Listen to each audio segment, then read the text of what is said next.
The Stranger in the Garden. Once upon a time, there was a man who had a big mango garden. He planted lots of mango trees and cared for them until they bore fruits. This time he wanted to sell them to make money for his family.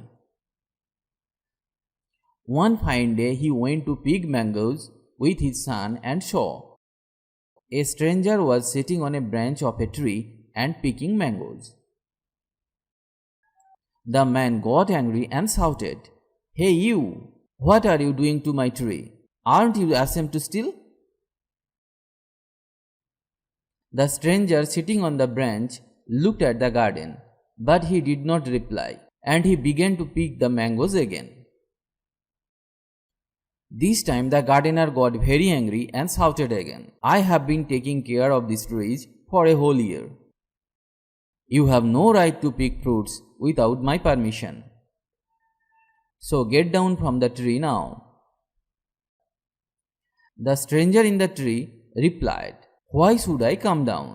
This is the garden of God, and I am the servant of God, so I have the right to pick these mangoes.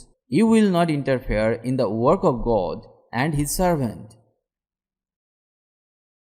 The gardener was very surprised to hear this answer, and he made a plan.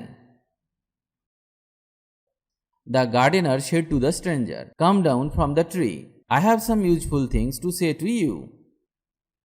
The stranger came down from the tree. As soon as the stranger got down from the tree, the owner of the garden tied him to the tree and began to beat him with a stick.